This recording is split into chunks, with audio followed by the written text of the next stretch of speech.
Good day and welcome to the Co-Parenting 201 Tips for Fatherhood Programs and Fathers webinar, hosted by ICF International Incorporated. Today's webinar is being recorded. At this time, I'd like to turn the webinar over to Nigel Van. Please go ahead. Thank you very much and welcome everybody to today's National Responsible Fatherhood Clearinghouse webinar, Co-Parenting 201 Tips for Fatherhood Practitioners and Fathers. This is a follow-up to the co-parenting webinar that we did in July 2019, which was very well received, and we really wanted to continue that conversation. As we know, co-parenting is a big issue for many fathers and mothers, and of course their children, and it's been a particular issue over the last few months with the current health situation for some couples.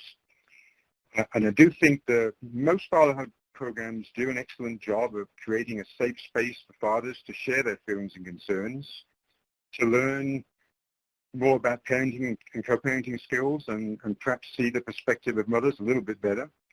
But it still can be harder to engage with other members of the co-parenting team, particularly if you're just funded to engage with dads.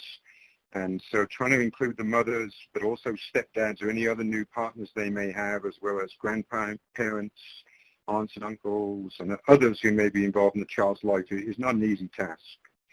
So today we're going to extend the conversation from 2019 and think more about the role of stepdads and also ways that programs can engage with mothers, and all of course with the goal of increasing child well-being by helping and strengthening co-parenting teams. I'm going to just move our slides along a little bit here, and you'll see, of course, that we've got a slightly different setup here today. This is because we are, for the first time ever, doing closed captioning, as you see at the bottom of your screen. So we're doing this instant closed captioning for a number of reasons. Before we can post these recordings, we have to add closed captions for the hearing impaired. So that can take a while. And so today we're doing this, which we hope will speed up the process of getting these posted to the website.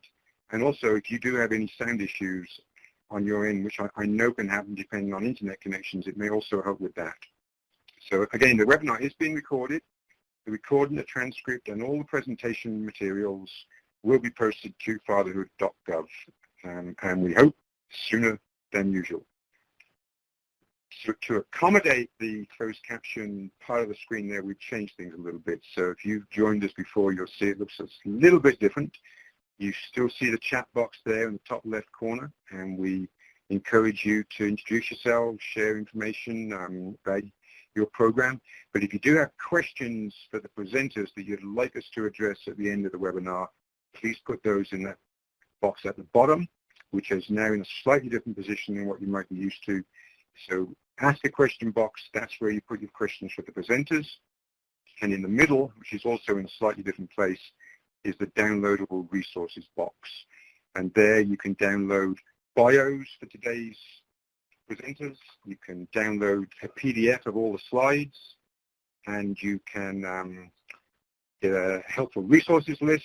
And also, you see at the top there, the NIFC Research Spotlight, which is it's a new product that we only just completed in the last few days, and it's a summary, an infographic summary of a paper by Armand Perry and his colleagues, and Armand is going to be talking about that research on today's webinar. Now I've lost I'm not seeing the slides, Enzo. Is something gone wrong here? I'm checking, I'm reloading just in case. Okay.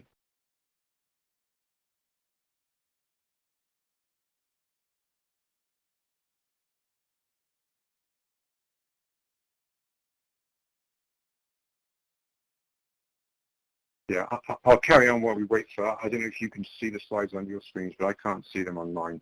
I'll carry on anyway. The first slide is to give information about who we are, National Responsible Fatherhood Clearinghouse. We're funded by the Office of Family Assistance at the Department of Health and Human Services, Administration and Children and Families. And we provide resources for fathers, programs, and others who are working with families. And then we have a slide So can anybody see the slides, Enzo, or not? I just, do I need to? No, I lost track of it too. We're reloading. Okay. Yeah, so just to save a little bit of time, I will go over some of the information that you'll see on the slides. And again, you can download all the slides. It does have our email address, help@fatherhood.gov.info. You also have the phone number for our national call center, which is 1-877-4DAD-411, which is actually 877-323-411. And you can use that national call center number to talk to a live person, and we particularly encourage that if you're working with father or mother who may be having some co-parenting issues, because we actually have trained mediators on that line who can arrange to talk to one or both parents. We have another slide that would be coming up after that one, and that just tells you about some of the resources that you can download on the helpful resources box. We were just particularly highlighting some of the recent NRSC publications on co-parenting, and that includes the video and all materials from the co-parenting webinar we did in July 2019, an information brief that we did in 2019, a co-parenting tip card for fathers that we did around the turn of the year, and then 2 new products, a blog that was just written by Kim Braswell, who's our leader here at the Clearinghouse. He's written a very good blog about ways to co-parent when you're not together anymore in a romantic relationship. And we also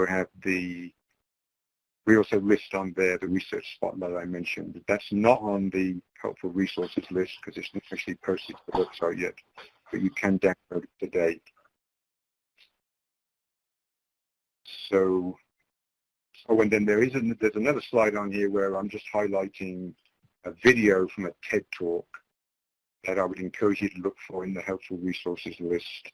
There's 2 TED Talks there actually that deal with co-parenting. And the one that we've highlighted is called How to Co-Parent as Allies, Not Adversaries. And it features Ebony Roberts and Shaka Senghor. And it's a 14-minute video, so it's too long for us to show today. But you can click on the link in the helpful resources list. It might be something you want to share with your fathers, spark some conversations. Okay, here we go. We have next slide, so let me just move us to that one. That's just a list of the resources. So this is just showing you Shaka and Ebony, who discussed their co-parenting relationship and how they got there. It's certainly not an easy ride, and it's not the kind of relationship that everybody can develop, but it's they've got a very powerful message. And of course, the message is the importance of getting as close to being allies and as far away from being adversaries. And if you stay on to the end of that 14-minute video, you'll actually get to meet their son, Sekou. So this is just the presenters you're going to be hearing from today. You're going to hear from Brian Higginbotham, first of all, Professor and Extension Specialist at Utah State University. Then we're going to hear from Armand Perry, who's the author of the Fatherhood and Co-Parenting research study that he's the co-author of that we've featured in our research spotlight. And then you're going to hear from Sherry Tillis, Fathers and Family Support Center in St. Louis, and Demetrius Davies, who is an alumni of that program, and he's going to share some insights on how the program helped him and tips for other fathers. Now, let's see, before I introduce Brian, we're just going to do a quick poll question, so if you can bring that up, Enzo. We're just interested to know how many of you actually attended last year's webinar, so if you could just say yes or no.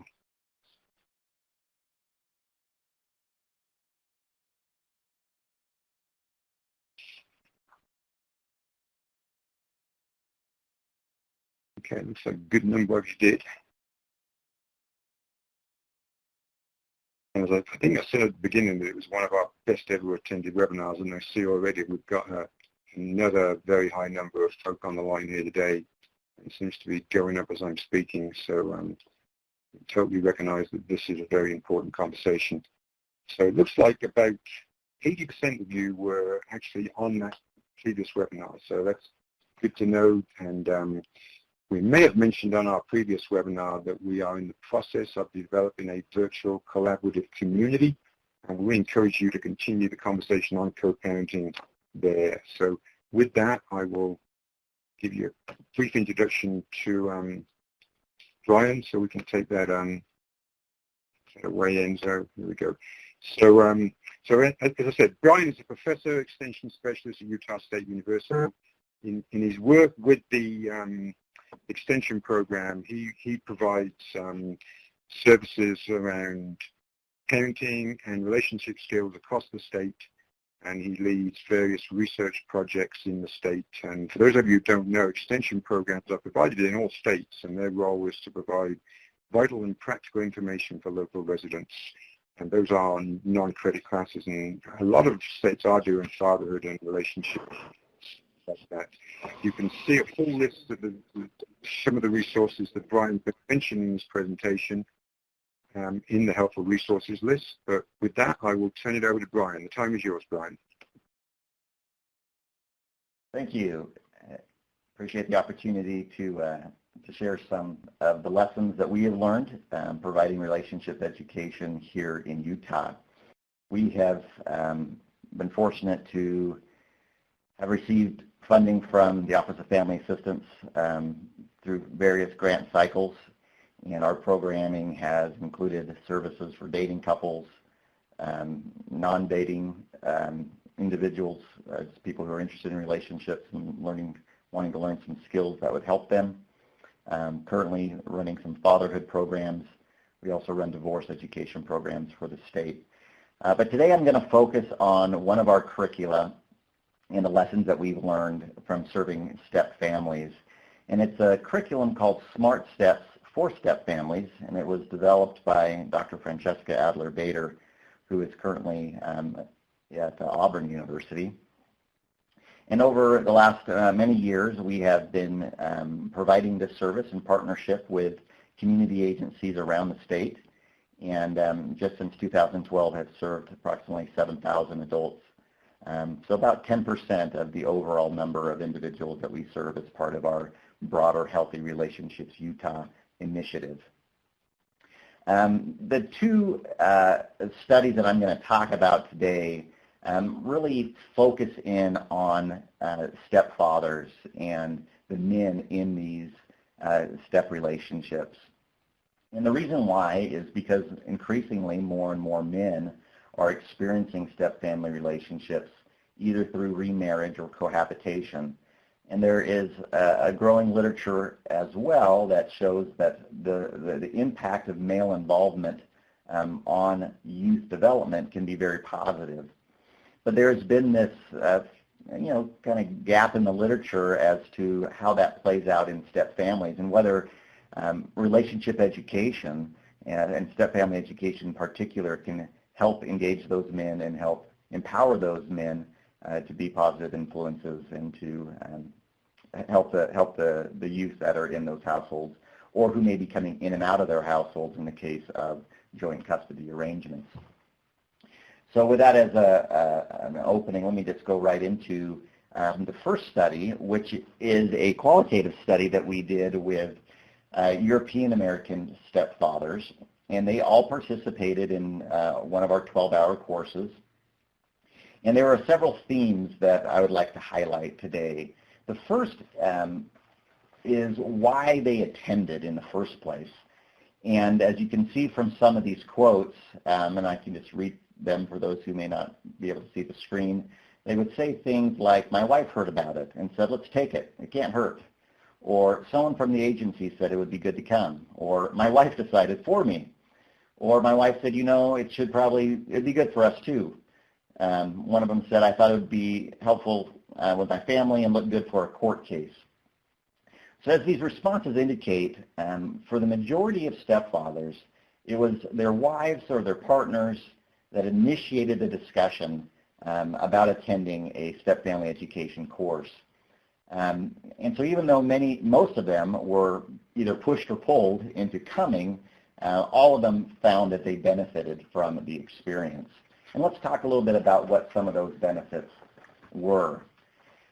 The first theme that we observed from these interviews, and this is borne out too by the quantitative research that is cited later on in the reference list, but in terms of the qualitative quotes that I thought might really bring these principles home, the first theme was around a perception of increased family bonding. Almost all of the fathers talked about one of the reasons for attending was because they wanted to have increased unity in their homes. And so you would hear them say things like, you know, I think that greater camaraderie within the family, especially the children, has increased. I think the classes helped break down some of the defensiveness between my wife that was starting to build up.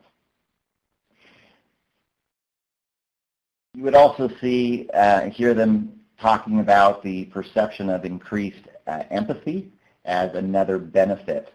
Stepfathers consistently indicated that because of the course, they became more aware of the feelings that their children and that their spouses or their partners were experiencing. The following quote illustrates this awareness. The best part of getting more of an understanding of the children and the problems that they perceive in the family and how they react to it. I kind of always worry about myself and what's going on in my world. I figure kids are kids. I didn't realize how much impact my coming into the picture potentially played into their reactions and acceptance. Another theme was, another perceived benefit was improved communication. For many participants attending these courses opened communication between various members of the family system. For example, one reported the best part for me was the fact that just coming to the class opened up dialogue in our home. I just think it opened a door for us that we hadn't been able to crack before. So participants felt that they learned to communicate more effectively. The next quote refers to a father who is referring to his wife and how they now are able to avoid the criticism and the belittling that was fairly present beforehand. And there also was several individuals who talked about improvements with communication with the children that were coming in and out of their home. The next theme had to do with increased skills or the development of stepfather practices. 11 of the 14 participants described how the course helped them improve their parenting skills. And this is important because receiving basic parenting information was viewed as particularly helpful because they had not had prior parenting experience. When they joined this union, they became instant father figures and had missed out on some of the things that people learn about kids as they change diapers and watch those kids take their first steps. So this quote highlights that perspective. Quote, they're giving the information that most biological parents understand, but being a step-parent, you don't have that information. You don't have what they clung to when they were trying to learn to walk. You don't have what was the first thing they fell on. So having that information from the course is just, I don't know how to explain it. It's just amazing.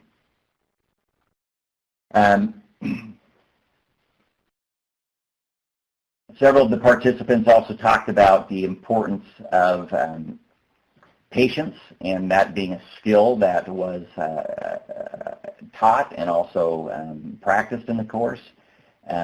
They also talked about the skill of relationship building and the time that it takes to build a relationship with a child and how that plays into the timing of discipline. And next, another skill was that of cooperative parenting, and this final quote highlights that skill. He said, I know my fiance and I have gotten closer together. We talk a lot more and make a list of our top 5 discipline things. Then we define the consequences for those top 5 things. they say pick your battles. So we pick 5 battles together and say, okay, these are the things that we are not going to tolerate. Because before we didn't really know how to handle them because this is all new. We did a follow-up study with a different sample within this multi-hundred couple database of participants. And this time we decided to interview Latino men, trying to find out whether or not the experiences in these step-family education classes was different, what were some of the similarities, and particularly here in Utah with the changing demographics and the increasing number of Latinos, we really feel it's important to be culturally sensitive in our programming. And so let me just share briefly some of the themes that emerged from this sample. The first was a similar question that we asked, which was why did they choose to attend? And as you can see, again, half were recruited through personal invitations by the facilitator, and the remaining were done through trusted sources like counselors, friends, or family members. The most prevalent reasons really stem from their desire to have better relationships in their home, and particularly with their stepchildren, wanting to learn how to treat the stepchildren and have good relationships with them. And similar to the last study, because they didn't know how to do that. It was a new experience.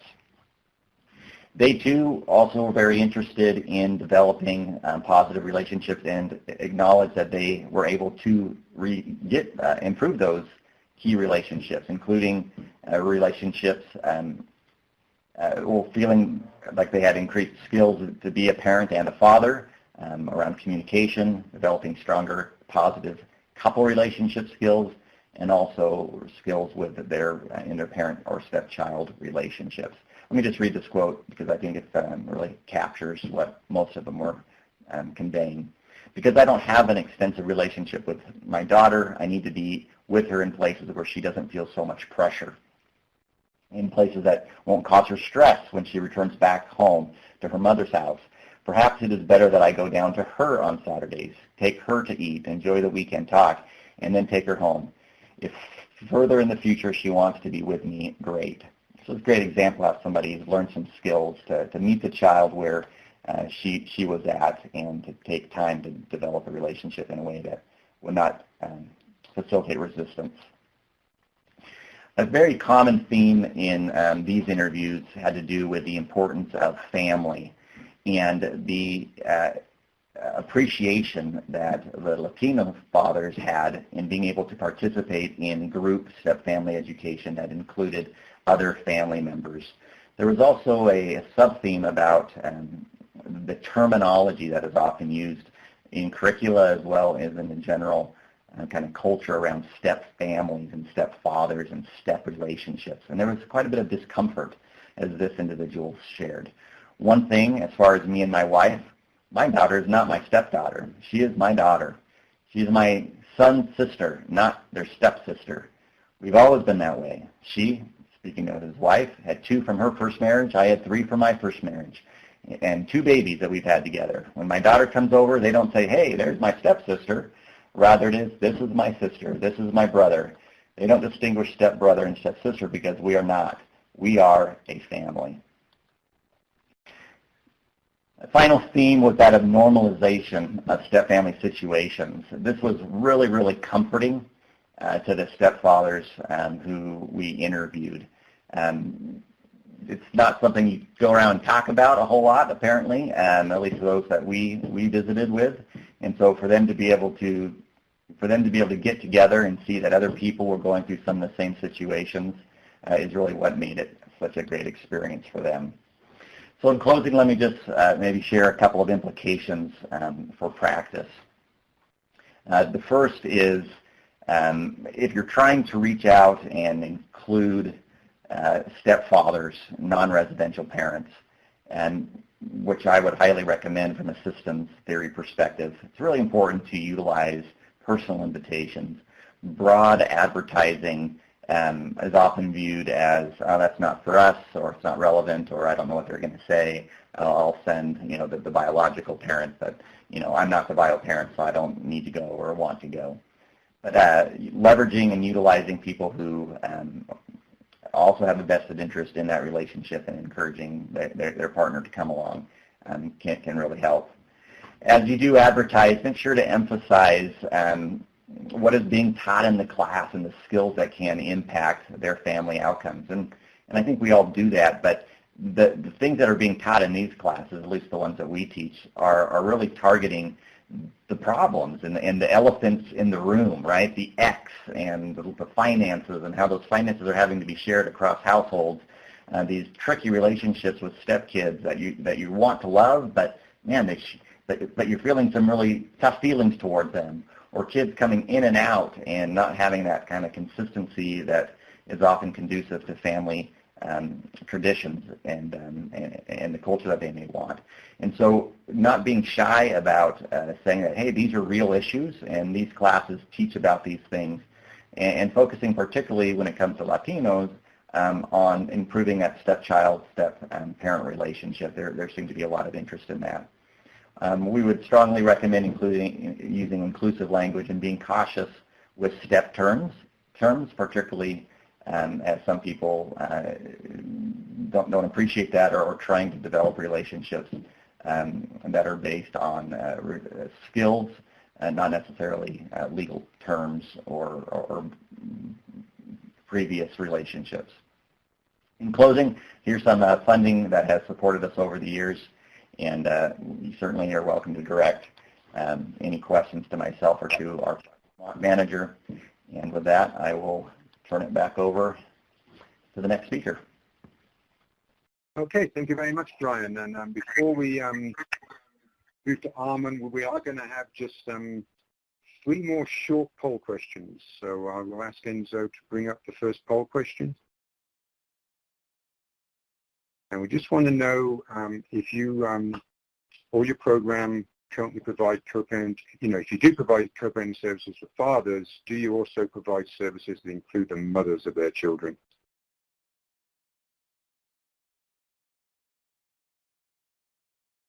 Just give me a few seconds to respond to that.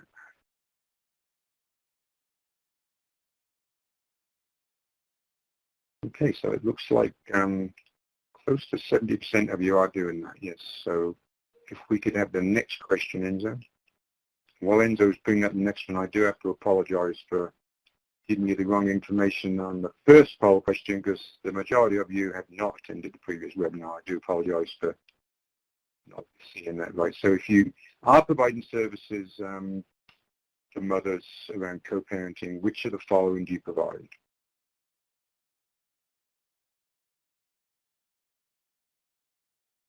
This is going to particularly help Armin, I think, in terms of how he frames a few of his remarks.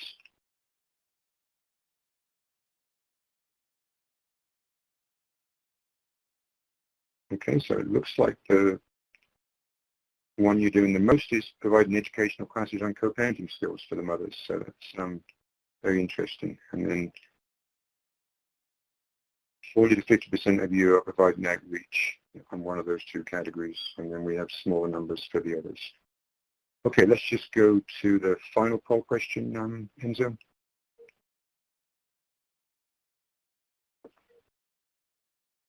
So here we just want to know, if you've reached out to mothers, approximately what proportion have been receptive to participating in any kind of co-parenting services?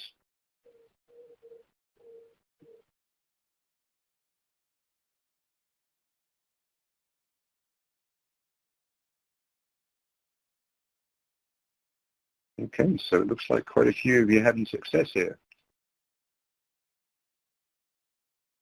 Yeah, we've got, I would say there's close to half of you are either saying more than half of the mothers or all or most. And very surprised actually to see at least 15% of you are saying all or most of the mothers. So share in the chat box what you're doing there. Okay, Enzo, let's move on and give Armin his time here.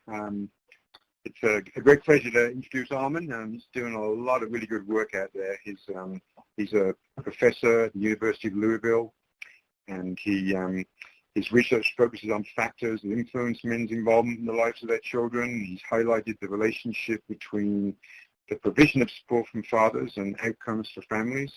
He's been recognized as an emerging scholar by the Scholars Network on Black Masculinity. And he's a busy man. In addition to his research, he's leading the 4-Year Child Program. And he also teaches social work courses. And he's also writing an information brief for the Clearinghouse at the moment on tips to help dads build their social capital.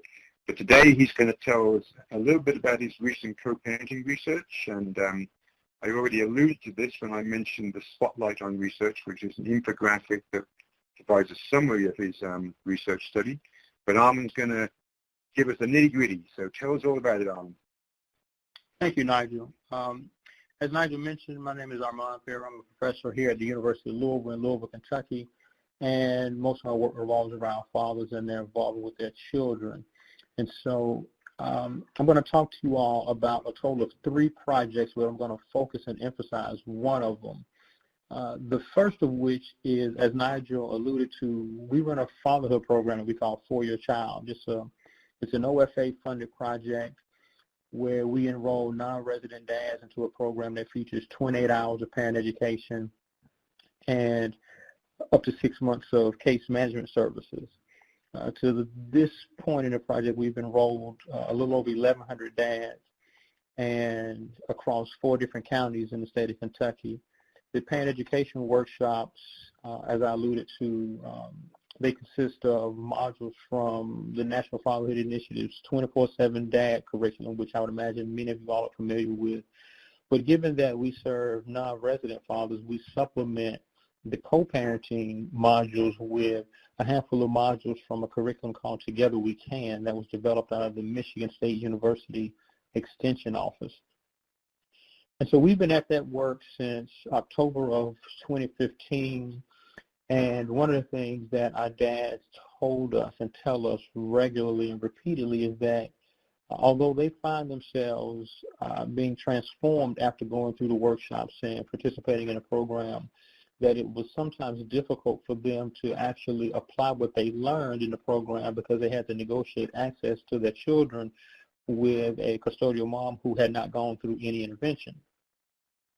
And so given that we had some restrictions on the extent to which we could serve or use grant resources to serve mothers, we were looking for supplemental funding sources to try to honor and recognize what it was that dads were telling us. And so the Fatherhood Research and Practice Network had some opportunities for small mini grants about 2 or 3 years ago when our team put together one and was fortunate enough to have it funded.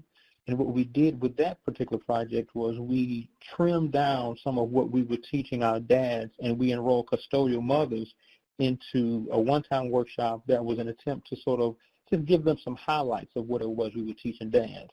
And what we were looking to do with that was we were looking to introduce mothers to some of the content that we were teaching dads, but also to try to manufacture some receptivity to the idea of co-parenting and increase the window of opportunity that dads would have to actually apply what it was that they were learning in our fatherhood project. So that's the project that I want to talk the most about, and then I'll give you a little bit of a preview for some of the things that we have going on sort of coming up next.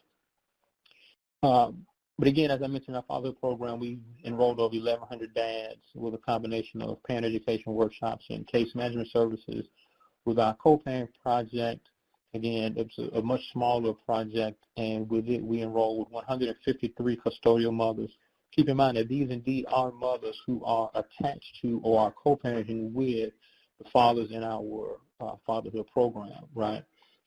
And what they received was a brief low-dosage intervention containing one parent education workshop and an opportunity to participate in focus groups and a mediated co-parenting session if they were willing and able to. We'll talk more about that in a second. Of that 153 mothers, we split them into a intervention group and a control group based on random assignment. You see from the slides there that 84 of those mothers ended up in the control group and 69 ended up in our intervention group. We had 3 data collection waves. We collected data before the intervention started, as well as 3 months post-intervention and 6 months post-intervention. There were 3 primary outcomes: conflict resolution skills, mother's report of father's involvement, as well as mother's report of the co-parenting relationship quality. And on the qualitative side, as I mentioned, we had immediate post-workshop focus groups to get a sense from the mothers about how it was that they received the intervention, what, if any, thoughts they had about how it could be improved, and what, if any, ways were they influenced or impacted by what they had received. And then we came back 6 months later and did follow-up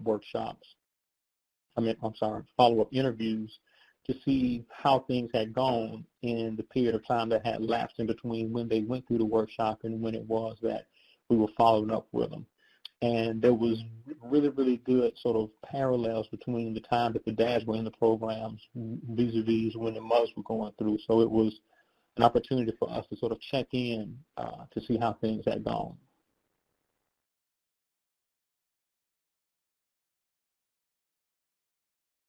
Just to give you a quick summary of the quantitative results. Over the 6-month period, what we found was that there was statistically significant improvements in the intervention group on reports of conflict resolution skills as well as co-parenting relationship quality.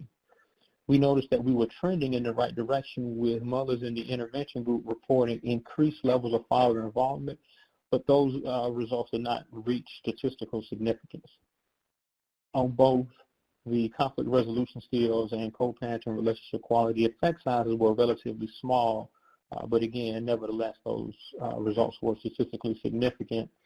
I mentioned that the mothers also had an opportunity to participate in a mediated co-parenting session, and there were very, very few mothers who took us up on that opportunity. We'll talk more about why that's the case in a minute or two.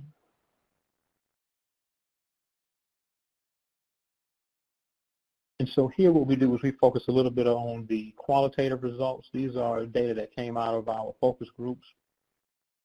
And there were 5 emergent themes: what makes a good dad, the co-parenting outlook, co-parenting challenges, mother's advice on father's behavior, as well as program improvement, and then finally mother's reflections. And so as we go back and we think through the theme around what makes a good dad, the mothers here were talking about how it was that they felt like dads could improve and become more active in their children's lives. And they talked a lot about dads who are good fathers are people who make sacrifices. They're folks who allow their kids' schedules to dictate to them how their day goes. Many of them talked about how as mothers, as primary caregivers, as custodial parents, that's what their days looked a lot like, right? So independent of what their plans were, their kids' schedules and the emergencies that popped up would dictate to them how their day went. And they talked about dads who were good dads were people who sort of followed suit and allowed their children's schedule to, again, dictate how things went, as opposed to passing those things off or delegating them to other people and not being willing to make those types of sacrifices. The phrase being there came up a lot. And when people talked about being there, people had different definitions of what being there meant to them. For many of the folks, being there meant having a physical presence, right? Whether it be from a residential status standpoint or whether it be having an emotional connection with the kid that transcended geography or resident status.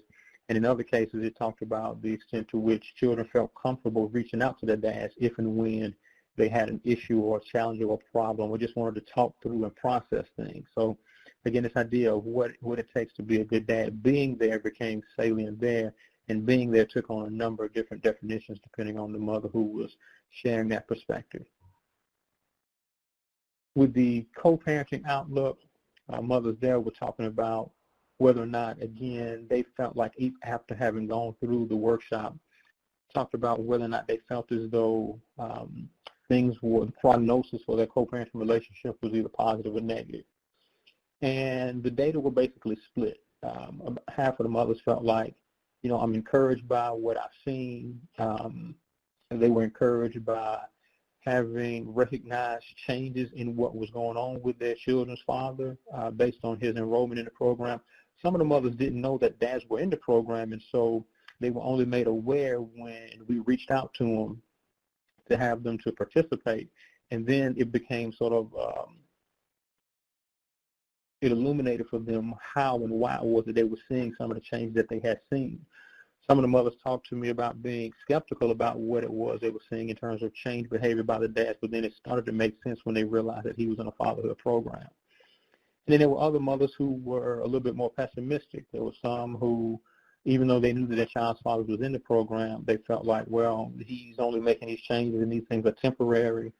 It's not going to be sustainable, or he's participating in a program simply to get the incentives, and once the incentives go away, he'll go back to whatever his normal sort of MO is around parenting. There were other mothers who were skeptical about whether or not any intervention could be impactful or influential in modifying their father's behavior. There was one mother who spoke quite candidly, and she said, with all due respect, that you can't teach a man to have a heart, is what she said to me, based on whatever her experiences were with her child's father. So there was a great deal of variability in co-parenting outlook. As it relates to co-parenting challenges, mothers there were talking about issues and challenges that served as obstacles and barriers to dads taking more active roles in their children's lives. And this ran the gamut from micro-level individual issues all the way up to macroeconomics and structural racism and things along those lines. Mothers talked about substance abuse issues, mental health challenges, fathers being incarcerated, fathers being on probation, fathers having a history of incarceration, which limited their earning potential in terms of their ability to secure gainful employment. Mothers also talked about socialization in terms of many of the dads not having a socialization around nurturing and caregiving, not having large amounts of experience being around children. And there's some concerns there about whether or not it was safe to leave their children with a dad who, for whatever reason, had not yet had large amounts of experience there. Mothers were concerned about whether it be the dad's peer groups, obviously new partners, girlfriends, and things of that nature caused mothers some concern and some consternation about how it was that their children could be guaranteed to be safe if and when dads came to pick the kids up or take them on visits, particularly overnight visits, and so on and so forth. So there were a number of challenges that mothers talked about as it relates to influence and impact in the co-parenting relationship. Next up is mothers' advice on fathers' behavior and program improvement.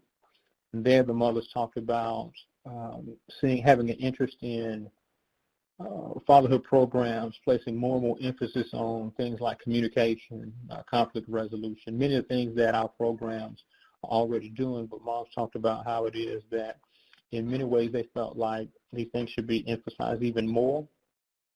Mothers also talked about place particular emphasis on being willing to listen, and listen not only to children, but also listen to them as the custodial parent, and how it was that in many cases the idea that message versus messenger conflated some of the issues that moms and dads were dealing with, right? So in other words, many of the mothers talked about the idea that dads will be receptive to hearing a message from other people, but if that very same message came from her as a custodial parent, as the child's mother, then it somehow turned into something that was negative or criticism, or at least was received as such. And so as a result, it would lead to arguments and conflict, and then sort of a stagnant co-parenting relationship, and not being able to move forward and not do what both parents independently would say that they wanted to do, which is to put aside whatever their challenges were so as to focus on what was in the best interest of the child. The last theme here around, there's one more, we can go back. The last theme related to mother's reflections was, The last thing related to mother's reflections was particularly interesting because here mothers talked about how it was that they themselves had been impacted by participating in the intervention. And I would not have predicted this going into the study, but many of the mothers talked about how they themselves recognized that they had challenges that they needed to work on, oftentimes as it relates to communication or conflict resolution or even empathy, right? Again, when they were outlining the co-parenting challenges, mothers would talk about how it was that many times they didn't see dads as being willing or equipped to think through and put themselves in mother situations, but in these reflections, many of the mothers admitted that they themselves had never given much thought to what parenting looked like from anyone's perspective other than their own. And so now that they were being sort of compelled to do that, they were more receptive to the idea of co-parenting because they empathized with dads who were in many ways powerless to activate or act on their intentions to have a more active role in their children's lives because they necessarily had to negotiate access with someone other than themselves. But they, as custodial mothers, were in a position of authority, in many ways power, and never had to give any thought or consideration to what it might look like to have a want and an interest in having more time with the child, but not being able to follow through on that. And so that was particularly interesting where it was that mothers were talked about reflecting on being more empathetic in the future and talking about how they had not given much thought and time and attention to what parenting may look like from a father's perspective. So some implications for practice. I have a couple of bullet points here. One, we think it's important that fatherhood programs integrate mothers in co-parenting. Again, our program features specifically on non-resident dads, and I think demographic data will tell you, and even Brian's presentation earlier speaks to this, is that people's families' constellations look more and more complex every single day. And oftentimes we have situations and scenarios where we have blended families. I think I saw in the chat someone use the term bundled families, and I like that as well. But in addition to that, we have large numbers of non-marital childbirth, again, step families, bundle families, bonus families, and so on and so forth. And so necessarily what that means is that there are fathers out there, whether they be biological fathers or stepfathers or even fictive kin, father figures or social fathers in many cases, out there trying to negotiate access to their children with varying levels of receptivity on the other end of that. And so necessarily, in order for fatherhood programs to see the types of outcomes that many of us want them to see, we have to come up with ways to integrate mothers into co-parents. And again, I think Brian talked about a family system sort of a perspective. I think we need to think more about doing that in terms of our work for the future. Next is recruiting mothers into co-parenting interventions and requiring careful messaging. Early on in our process, we were attempting to recruit mothers by giving them the opportunity or sharing with them the opportunity to improve their co-parenting knowledge. And we weren't getting very far with that, oftentimes because mothers felt like, well, as custodial parents, they didn't need assistance in that regard. It was the fathers who needed improvements in parenting knowledge and so on and so forth. But when we changed our recruiting pitch and started talking about giving mothers the opportunity to share their experiences and our interest in learning from their expertise, then we started to get more receptivity. So again, messaging matters, I think, in terms of programs and how it is that we recruit people into them. Obviously, early intervention is always a good thing. It's been said that an ounce of prevention is worth a pound of cure, and I think similarly, if we could get people early on before they have conflict in their relationship, then we're in a much better position to be able to get some positive, going in a positive direction rather than doing what we oftentimes have to do, which is undo years of conflict and co-parenting scar tissue to get to any real meaningful change. Last here is just the idea that empathy was highlighted and emphasized in the discussions with mothers. And so I think, again, there's some overlap between what we found and what Brian talked about in his presentation, where empathy, again, takes center stage. So that was our co-parenting study. The next step for us is we want to try to focus in on this issue of empathy and distill down from people who are doing this well so that we can maybe share that with the field and with other parents who may be similarly situated. And so the slide you're looking at now speaks to a small qualitative study that we are early on in the process of doing, where we're looking to identify 15 unmarried couples who are not romantically involved, but yet have a functional co-parenting relationship. And so what we want to do with those folks is we're interviewing them to see how it is that they've been able to maintain a functional co-parenting relationship absent any romantic connection or any shared residence or a history of marriage or anything along those lines, the situation that I would imagine many of the consumers of you all's programs find themselves in. We're about 1/3 of the way through that in terms of the recruitment. Obviously, the pandemic has slowed things down, but some early sort of returns provide us with an opportunity to share some tips with you. First is parents are talking about identifying shared values, having discussions around shared values. Those things provide a North Star of sorts for both mothers and fathers to be able to guide their decisions even when they don't necessarily agree. Tip 2 is to treat your co-parent as a business partner. The parents talk about communicating a lot via email and text message so that there is indeed a record of the communication, and also removing or at least reducing opportunity for people to sort of take things out of context in terms of tone of voice, in terms of how it is that people sound when they say what they say. Are people agitated or are they elevated? But keeping things sort of business-like and making sure that there's a record of communication has been helpful to some folks. And then the third tip there is leaning on support networks. And there folks are talking about, rather than express anger or resentment at the other parent, having people in your circle of influence where you can sort of purge your thoughts and feelings with them, and then coming back to the actual co-parent when you're at a more even place. And even as we think about those emails and text messages, having someone you can send a draft to say, well, does this sort of sound weird, or does it sound okay, or could this be taken the wrong way? Having a person that you can go to sort of filter out or edit so that the communication can be as positive and as neutral and as benign as possible. So hopefully that sheds some light on some of the things that we have going on. I'll obviously be around if people have questions and comments later on in the chat. Thank you all. Yeah, you've got a few questions, Armand, so we'll save those for the end. And I did want to let people know that the presenters have agreed to stay for an extra 10 or 15 minutes after time, because they are getting a bit tight on time here, but we will stay another 10 or 15 minutes after the top of the hour to make sure we get to as many questions as we can.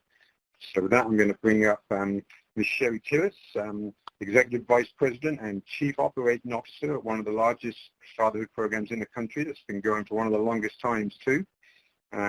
Sherry has been with the Fathers and Family Support Center since 2003. She's responsible for all sorts of things there, and I think this is your third appearance on one of our webinars, Sherry, so we're looking forward to hearing from you. So please tell us about what you've been doing to address co-parenting issues. Well, good afternoon, everyone. I just wanted to say thank you so much for joining this afternoon. I also wanted to say thank you to a number of the staff from Fathers and Family Support Center that I see on the line as well. They have completed their classes this morning and have joined us this afternoon. Also, I just wanted to extend my heartfelt sentiment to all of you all. You all are our brothers and sisters in fatherhood, and so I hope that you all are doing well in this interesting time that we find ourselves in. Right now at Fathers and Family Support Center, we are in a time of transition. Most of you all have known us as Father Support Center St. Louis, and we have actually changed our name to Fathers and Family Support Center, as well as our logo.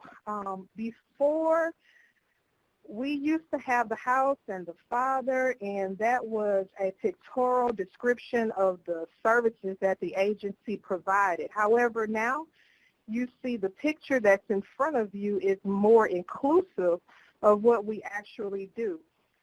To go back a step, we've been a 501c3 in St. Louis, Missouri since 1997. We've provided quality services for families for more than 20 years in this area. And we put a primary focus on our family formation program, which a lot of you all have probably heard about. It's our Monday through Friday, 8 a.m. to 4 p.m. responsible fatherhood class.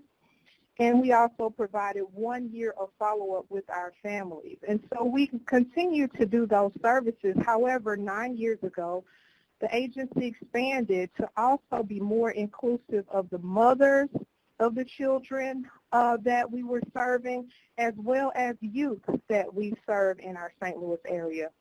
We've always included the moms in our project. However, their participation had been limited in scope. But after many conversations and planning and training and finding the right and perfect staff to be in those places, we were able to make that transition. And so now we are Fathers and Family Support Center, and our slogan is Help for Fathers and Hope for Families. We are also in our new space that some of you all may be aware of, which we are able to provide fatherhood as well as motherhood training to both practitioners as well as our families. So just wanted to give you all that update before we get to the good stuff. So Nigel called me up quite a while ago, and he asked about our Mothers Project, as we used to refer to it as. And I said, sure, Nigel, let's do this. So today I'll be bringing forward some of the information about our Parenting in Partnership project, which serves and trains mothers as well as grandmothers in the services of responsible parenting. Our Parenting in Partnership is a co-parenting component that is, for the most part, a spinoff of our Family Formation Program. It was created to assist the mothers who have children who are 18 years or younger, and we believe that serving these mothers and the father will render a better result for the children, as it's always been our mission and our vision that children do better when they have both of their parents involved. And so we want to make sure that both parents are able to receive the services they need to appropriately co-parent their children. The services that we offer are our parenting classes, but it's not limited to that. We also have legal services that we provide in relationship to child support, custody, and visitation. And we have our employment services as well as family therapy, healthy nutrition, financial literacy, as well as our HISET, which is our adult basic education classes. So those who enroll and are eligible for our project, they are able to actually create co-parenting plans and or receive mediation through our legal clinic. Our classes are held for 6 weeks, Tuesday through Friday, from 9 a.m. to 1 p.m. This modification was made because in most cases our moms are the custodial parents, and so we modified that time to ensure that moms can get their children off to school in the morning as well as be home when they are out of school. And each graduate receives a year of follow-up services, which is inclusive of the services that we offer to our fathers. So the employment services as well as follow-up with our family therapists and other staff within the agency.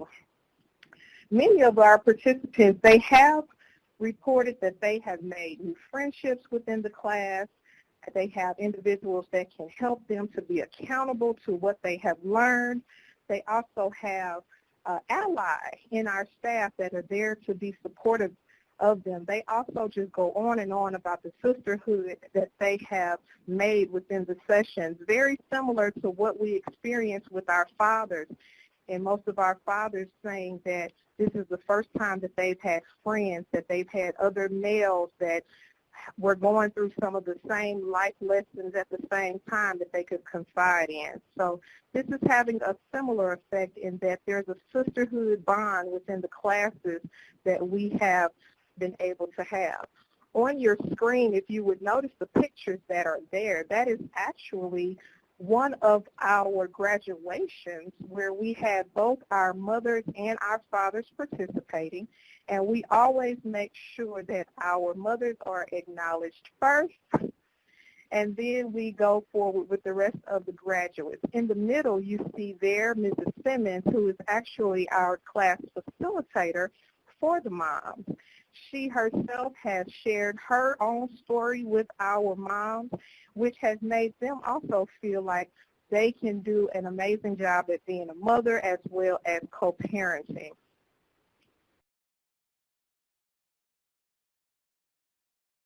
I mentioned earlier our legal services that we provide, and I am very fortunate to have with me our attorney Liesl King-Williams, who has been providing legal services at the Fathers and Family Support Center for approximately 10 years now. She will share with you some of the services that we provide to our families. Good afternoon. Thank you for having me. Basically what we do here at FSC is to educate parents, and the education is a little bit different between the women's program and the fathers program, so I'll speak about the dads first. Educate fathers with what it means to be a father legally, what rights you have as a father. Often in dealing with this particular client population, the mother is the gatekeeper with respect to custody of the children. And typically there is a child support order, and dads don't understand, why do I have to pay this money and I cannot see my child? So there's an education component to that, and that will result in them having to actually establish paternity, because here in Missouri, as with many states, if a child is born out of wedlock, it's kind of like the phrase, mama's baby, daddy's maybe. And the father has to go through a legal process or with the consent of the mother to get his name on the birth certificate. Unlike a child who is born within a marriage, or if they marry within 300 days after the child is born, they are legally assumed or presumed to be the father of the child. So we help guys establish paternity. We also help them to establish that they are not the father of the child. Here in Missouri, we have a criminal felony statute called criminal non-support. And we have gentlemen who have taken a felony hit on their record for failure to pay child support for a child that is not biologically theirs. So we help them do that as well. Most of our cases are trying to get our dads court-ordered custody and visitation with their children. As Ms. Tillis mentioned earlier, our focus here at the agency is on the best interest of the child, to stop the cycle of poverty. And the studies have shown that a lot of that has to do with a meaningful relationship with their father. And a lot of times we have to go to the courts to make that happen. Along with the custody and the visitation, our agency promotes the payment of child support. Fathers should be financially as well as emotionally responsible for their children. So we are not trying to avoid child support, but at the same time, the child support order should be a right-sized order, meaning if it was entered in 5 years ago and you had this great over-the-road CDL job making $70,000 or $80,000 a year, and now you're either unemployed or at minimum wage level, we need to come in and correct that child support order. With respect to the mothers, there's a lot of education that I do on the importance of establishing paternity. A lot of them seem to feel, well, if I don't want child support from him, what difference does it make? And I explain to them a number of scenarios where establishment of paternity is important. For example, if he runs out and gets run over by a bus and he has this huge wrongful death settlement, your child's not going to participate in it if you have not established paternity. I also work with them in explaining the importance of the mother and the father to be able to effectively co-parent with the child, with each other, to make a better child, and how important that is to the child. So we will, if the father and the mother are willing, work with them to literally mediate a parenting plan that they can then go file with the court.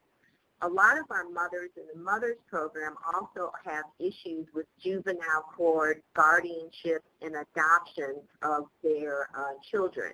And we work with them to either overturn the guardianship or to get visitation through the guardianship. We work with them in the juvenile court in order to avoid a termination of parental rights and things of that nature. We are, of course, here to help our clients with any issue that they may have, and sometimes they have issues outside the framework of what we call domestic relations services. But our main focus is the custody, visitation, establishment of paternity, and the child support. I am fortunate to work with the Father Support Center, and I have never lost a custody case. So if we could do one of those infomercials, we can say we have one of the winningest legal clinics in St. Louis, Missouri. So to go on to our last slide, just wanted to share just a few co-parenting tips for dads, some of the things that we teach here at the organization. And first and foremost, I've heard it said on here a couple of different times, just be patient with the process. All things are a process. You just heard a few things from the legal clinic. When we first opened up the legal clinic, we thought things would be open and shut in 6 months. We've had cases that have taken up to 2 years, so you have to be dedicated, you have to be patient, and you have to be willing to run the race until the finish line. Also, just be realistic with the expectations. Communication is difficult for the healthiest couples, so just imagine what that is for a co-parenting situation when things are in turmoil. So communication is always key, making sure you keep those lines open, whether that's text, online emails, whether that's face-to-face or phone calls. You have to talk about what your decisions will be. One of my favorite lessons in one of the Healthy Marriage courses is you have to make a decision. You have to decide as opposed to sliding into situations. Things such as transportation of the children. Who's going to drop off? Who's going to pick up? Who's going to make sure they get to school every day? Those are all things that you have to consider. So you just have to be realistic. One of the funniest things I've seen online is the hair combing. Who's going to comb the hair? Will the hair be combed when they're dropped off, or will they need to get it combed while they're there?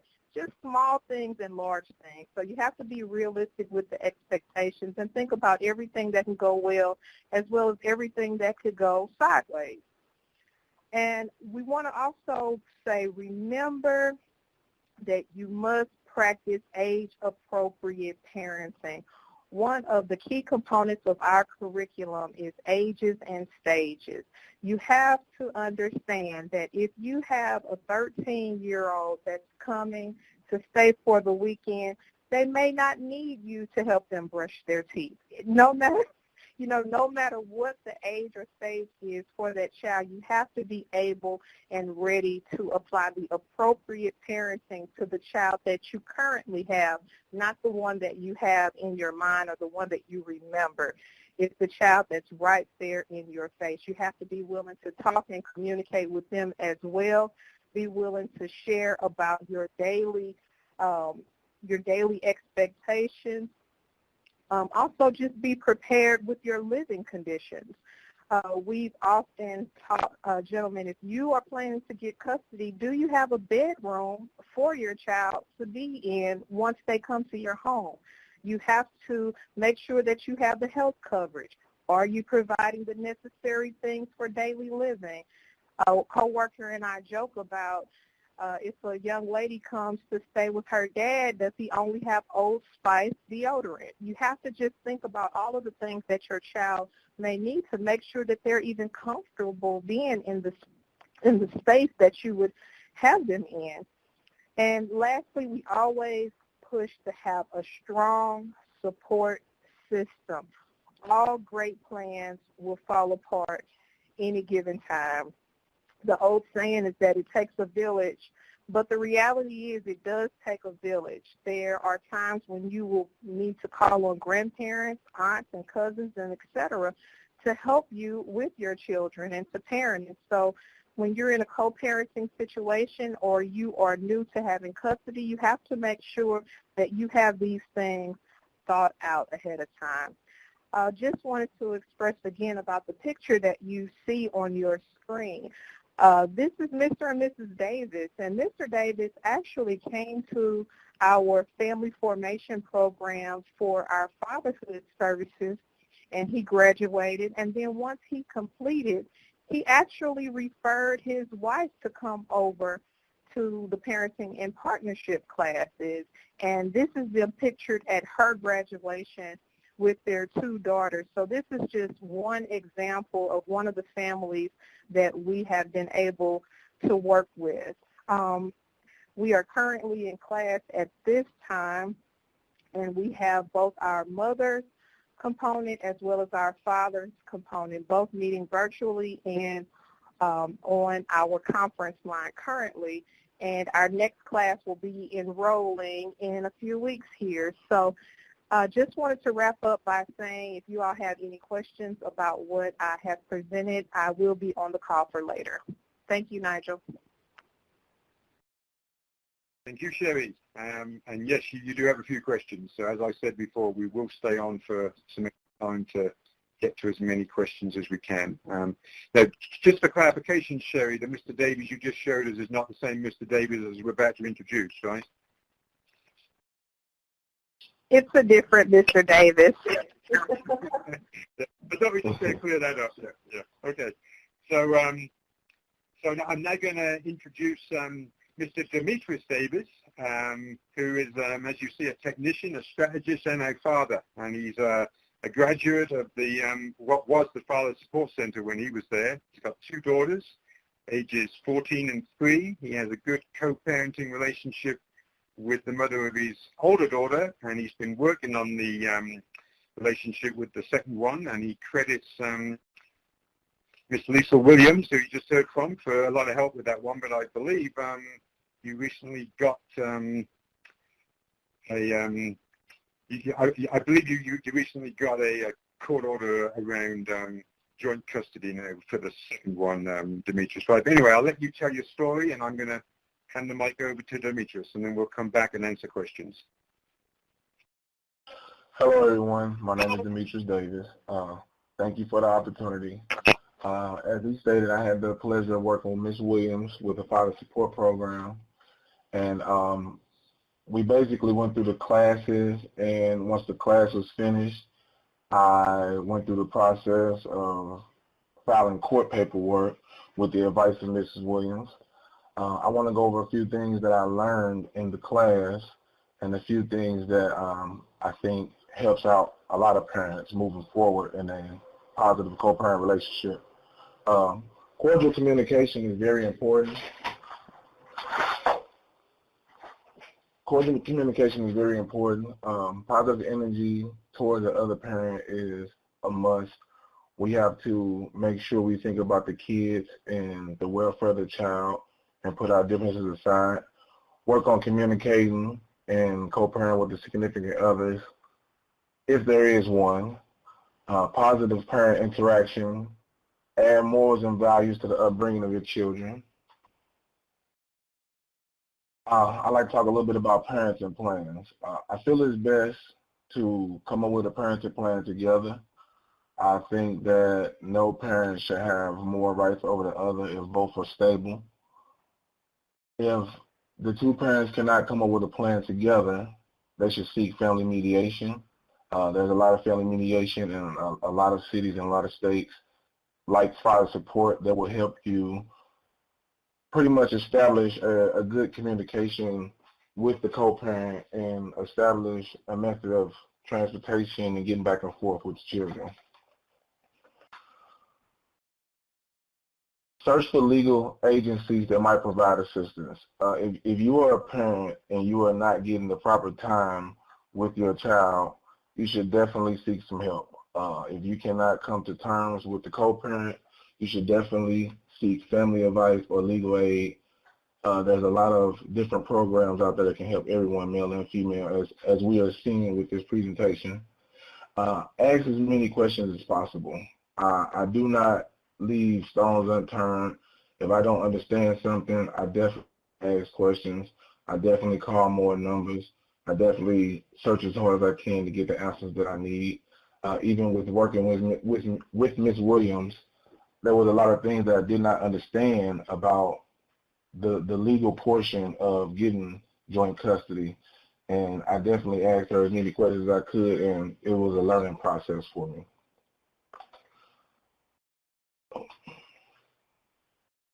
Child support. Child support for the child. Parents should collectively assess necessary finances for the child. Both parents should collectively provide for the child.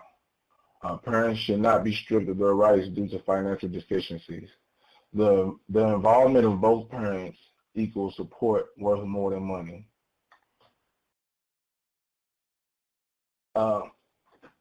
From experience and speaking to a lot of fathers that I attended the class with, a lot of fathers I know, most guys fear going to court, just a lot of the what ifs, but I suggest to not fear it if it's necessary.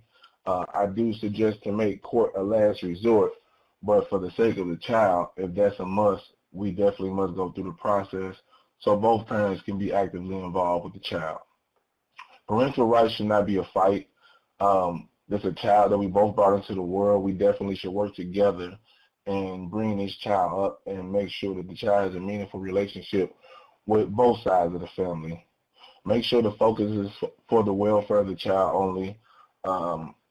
Unfortunately, we all experience relationships that do not work, and if there's a child involved, we must definitely move forward and keep the child in mind in a friendly environment.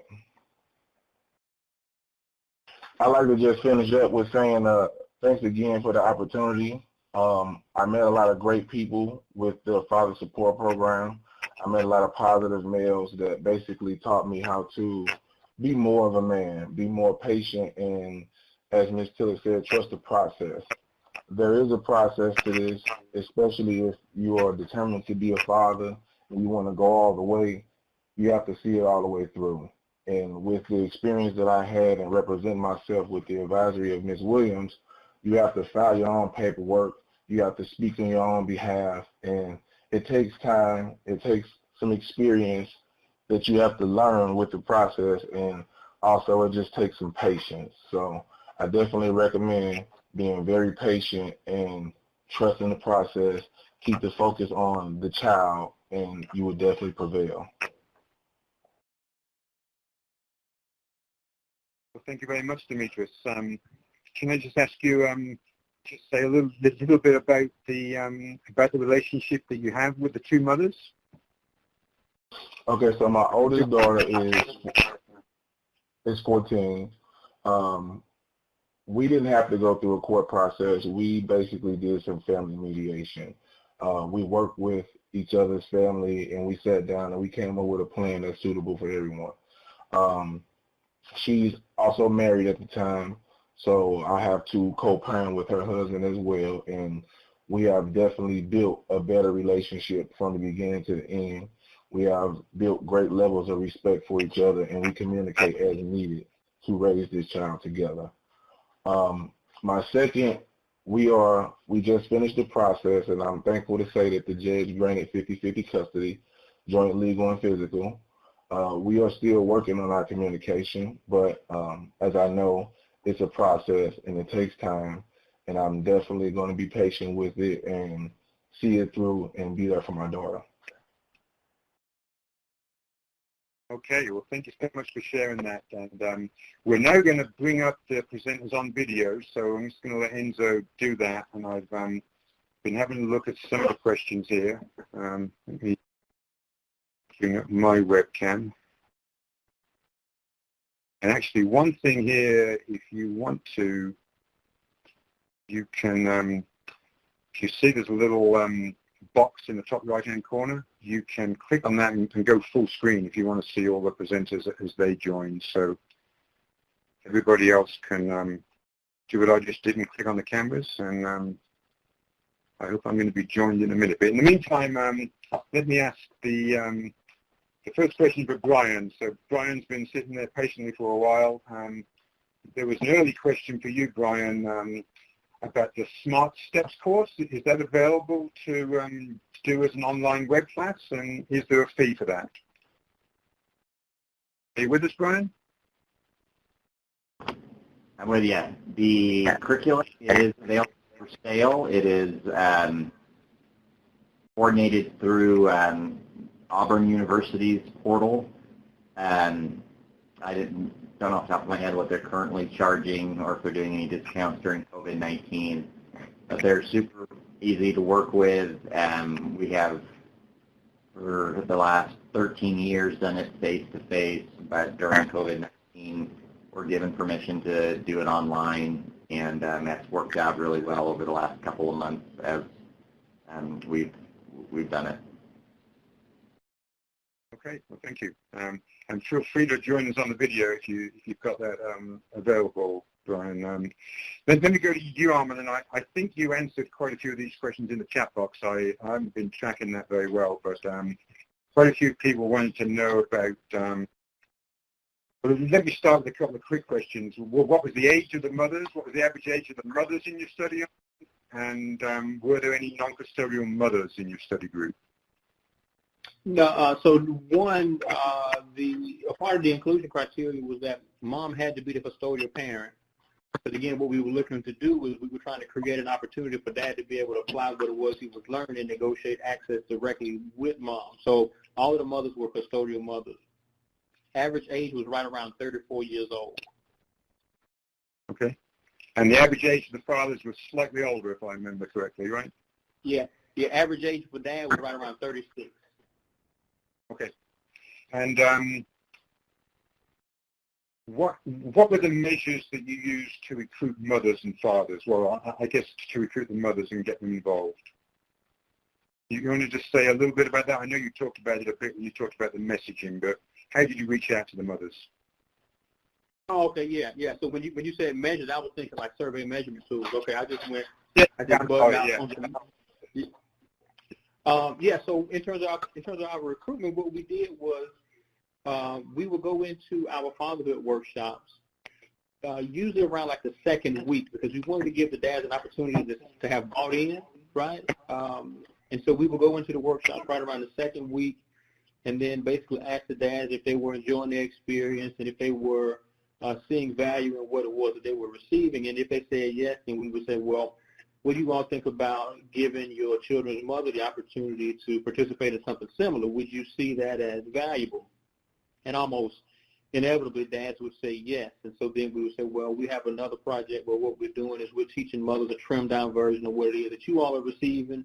If you see value in that, if you think your kid's mother would benefit from it, if you share her contact information with us, then we'd reach out to them. So I would collect basically referrals is what I would collect, and then we would reach out to mothers via a telephone call or a text message to share with them what it was we were doing.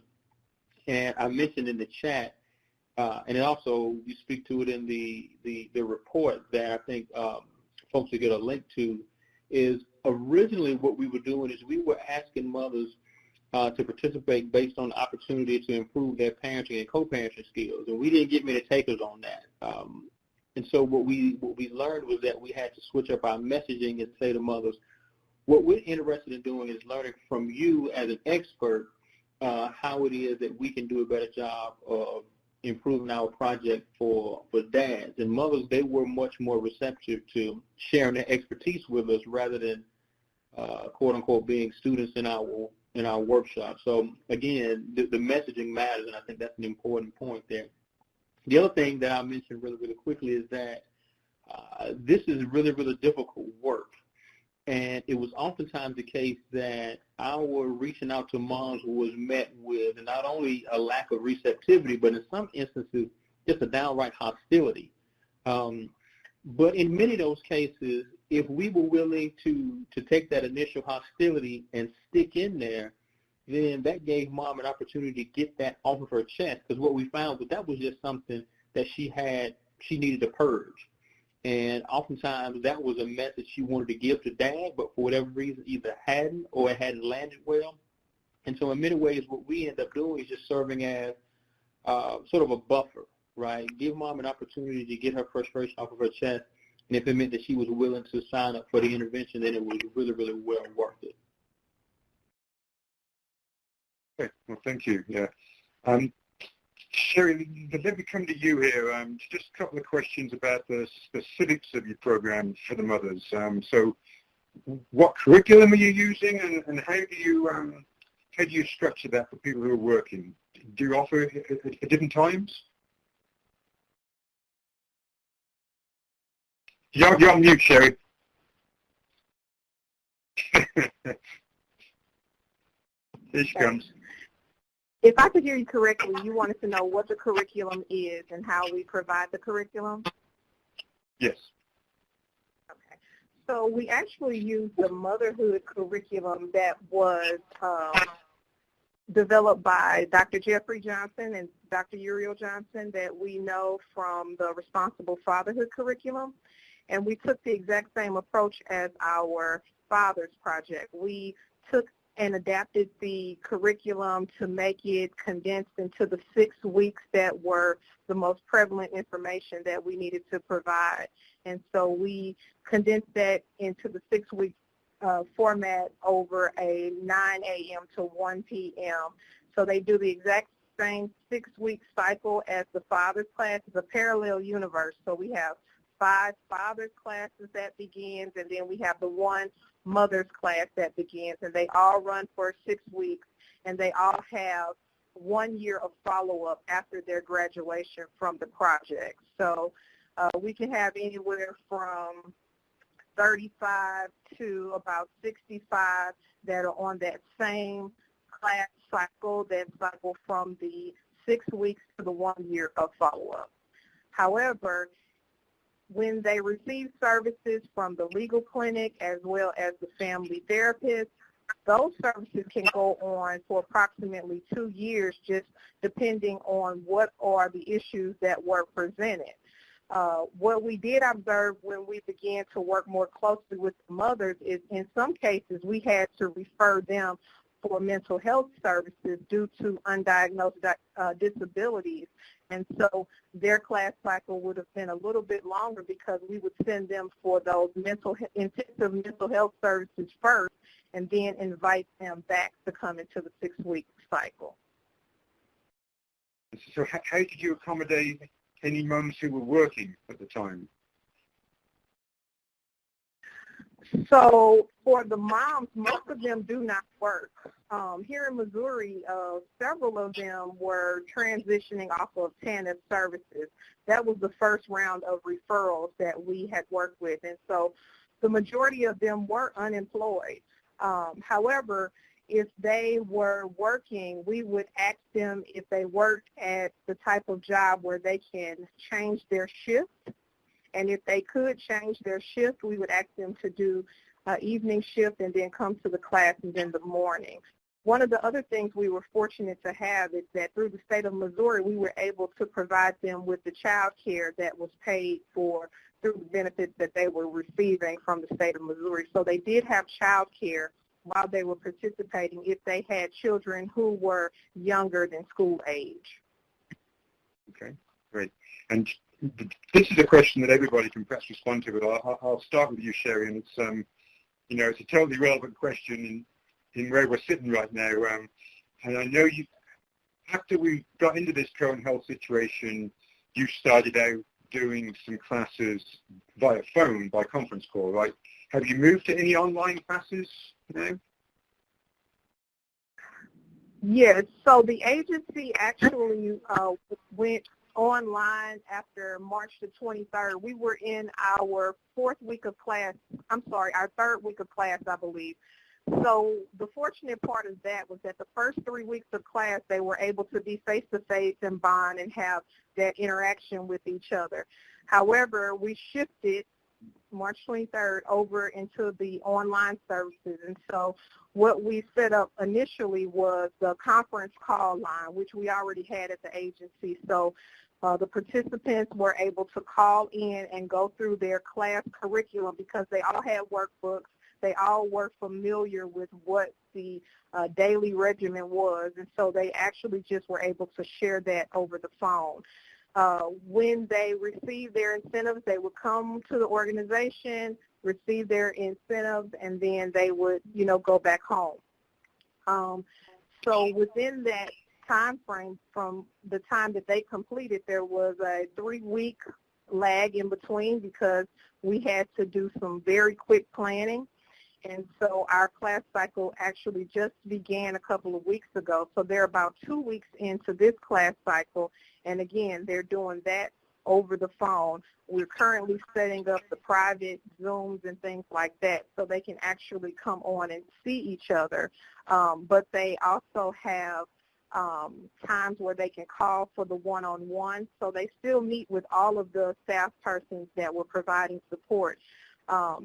The class facilitator, the social worker, as well as the employment persons call in.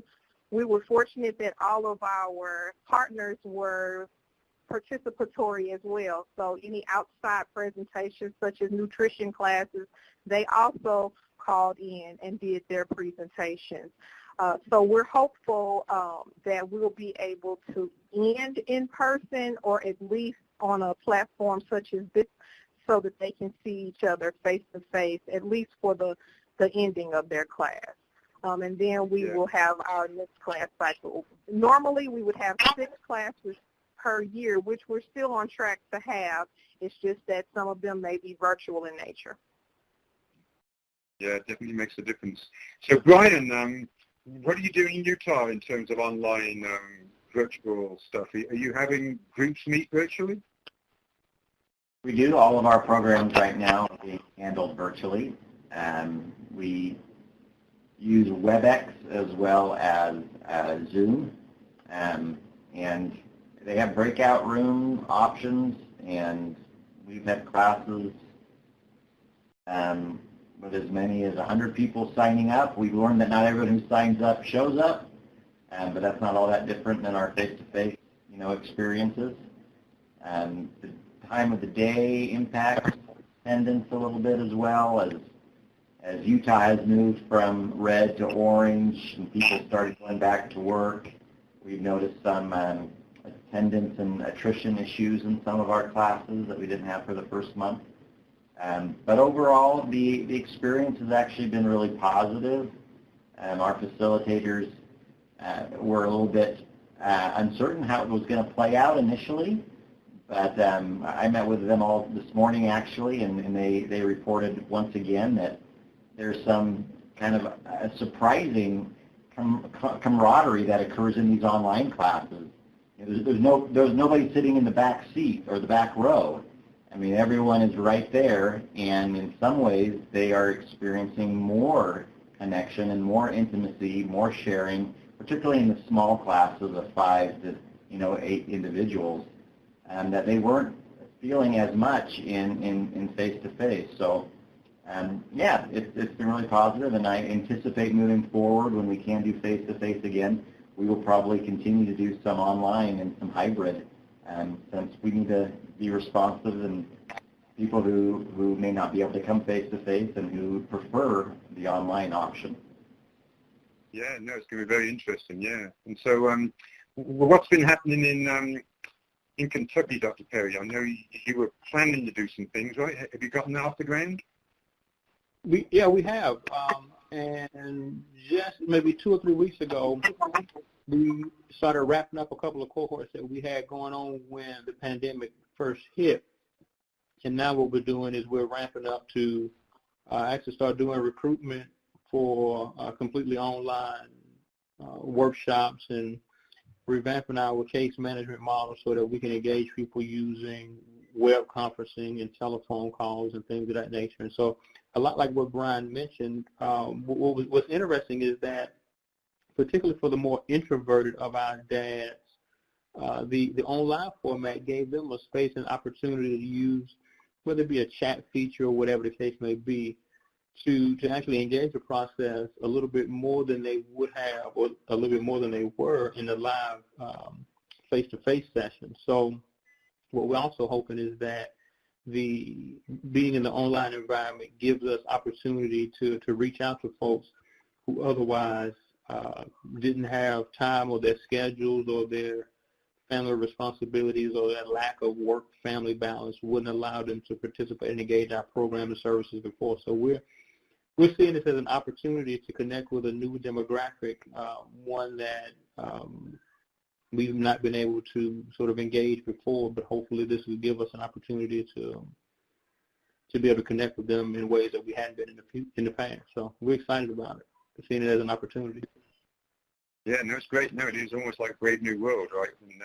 And, for those of you who don't know, we did do a webinar last month on some tips for using virtual technology, and we are planning a follow-up to that. We're going to invite a few programs on to share lessons learned, like you guys just started. And we don't have a date for that yet. It's going to be late June or early July, but we'll be letting you know when we're ready to do that. So, Demetrius, I've got a couple of questions for you, and then I'm going to circle back to everybody, and then we'll let people go here. But I do appreciate everyone staying on the line for this. So, Demetrius, this question is asking you what your feelings and beliefs are. Do you feel and believe that you are an exception to the rule, or are there many fathers of the same attitude and aptitude as you? Just share your gut, the person says. Exception to what rule? I'm not understanding. Well, people tend to think that the non-resident dad is deadbeat dad, right? He's not responsible. You obviously stepped up to the plate. You've been responsible. You've worked out a relationship with the mothers of these two girls, and you're moving ahead. But, do you think that you have attributes that other dads don't? Or what do you put that down to? No, I think I should be considered 100% of a dad and 50% of a co-parent. I definitely will always insert myself in my children's life and make sure that they know that they have an active, positive father. And what would you say is the one thing that you got from the program that maybe sort of helped you do this a little bit better? Knowing that I'm not the only person that's experiencing these issues. When we first walk into the class, we have what they call What's Up, and we pretty much go around a circle and introduce ourselves, and we talk about maybe an issue that we may be having, something that's on our mind, and we give each other input. And some of the input that I got from the brothers in the program helped me move forward with what I was doing. And according to some of them, some of the input that I gave them helped them move forward what they were doing. Yeah, hey, together we're stronger, right? But yeah. Absolutely. And just having the opportunity to share that with other guys and bounce things back and forth, it has to be a tremendous help, I'm sure. Absolutely. So now the next question is sort of going to be a lead-in for everybody else to respond to as well, but somebody wanted to know, Demetrius, how the time you're having with your girls has been changed by the current health situation, by the pandemic. Are you spending as much time with them? How is that? Have you worked it out with the mothers? Well, since the pandemic, I've actually been spending more time with my children. We've actually came to terms for me to get them more days, and it's actually been working out pretty good for all of us. Wow, very interesting. Yeah, because, we've heard and we've had calls into our helpline from dads who don't have the ability to see their kids at the moment, for various reasons. Maybe they're not close to where the mothers are, but maybe the mother is quote, taking advantage of the situation and not allowing the fathers to have access. But I'd just like to ask everybody, just to sort of respond for any stories you've heard, but what kind of tips have you been given? And let me start with you. Have you been given any tips to fathers to navigate those kind of situations? Or even Lisa, if you want to chime in on that, if you've been hearing anything. Are you talking about during the pandemic specifically? Yes. Well, obviously there's been a lot of change in court-ordered custody schedules because of COVID-19. And I've been encouraging clients, both the mothers and the fathers, to focus on the best interest of the child. Interestingly enough, there was a town hall meeting we had with one of our jurisdictions, St. Louis County Court, and the question came up, what did the courts expect with respect to compliance to these court-ordered parenting plans during COVID-19? And of course, then we expect for you to comply with them. That being said, I have been encouraging clients because, it's a case-by-case basis. I have some out-of-town plans. One parent is here, the other one's way over on the East Coast. And obviously, when everything was shutting down on the major highways, gas stations, restaurants, travel was not in the best interest of the child because you may not even be able to find a place to use the bathroom, and to focus on what is in the best interest of your child. And I have to say that 100% of the clients have done that and have focused on the little one.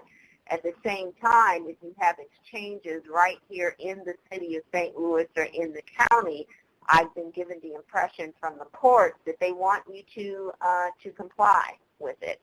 It's kind of viewed as a necessary something that you have to do, like going to the grocery store, and to just make it as safe as possible with mask and things of that nature. Armin, how about Kentucky? Have you had any issues with the fathers in your program who've been not able to have as much access with the kids? Sure. Yeah, we've experienced that, and unfortunately, until here recently, even the courts were closed, and so it necessarily required people to have certain levels of either technology in terms of equipment or even skills to be able to navigate that. But the thing that has worked out well for us, as well as can be as expected anyway, is the fact that since everyone has been home, it's created a space and opportunity for folks to be able to sort of minimize the distractions and be able to engage in whether it be telephone communication, whether it even be letter writing or sort of scrapbooking about their thoughts, beliefs, ideas, and feelings about their kids and their relationships with their kids. Well, these are things that in the past the sort of the rigmarole of the day-to-day in many ways prohibited or precluded folks from being able to do that. This is giving folks an opportunity to sort of stop and pause and give more time and opportunity to do that sort of thing.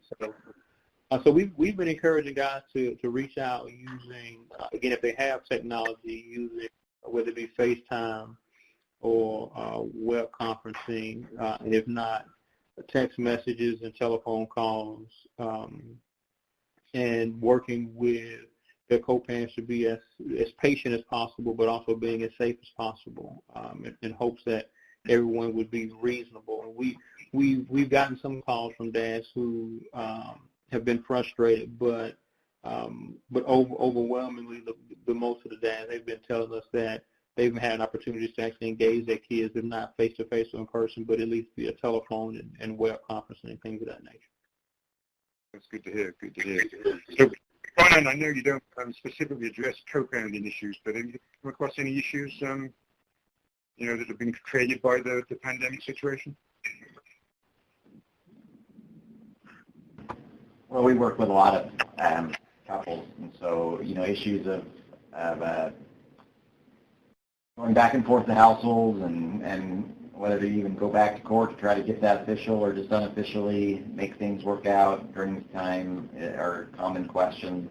A lot of people are trying to use technology better to connect if they can't have their children in their home.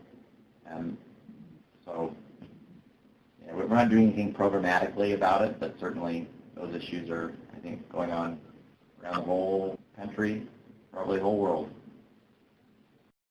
Yep. And again, conversation to be continued. Yeah. So I really appreciate everybody staying on it. Really appreciate everybody who's presented and the people who attended. And again, we called this a follow-up conversation. It's a conversation that still needs to be continued. Normally, I would give everybody the chance for a final word, but we have gone more than 15 minutes over. So Demetrius, I would just like to give you the opportunity to have the final word here, and we'll say goodbye. So what would your final word of wisdom be to anybody out there listening in terms of the secrets and the importance of co-parenting?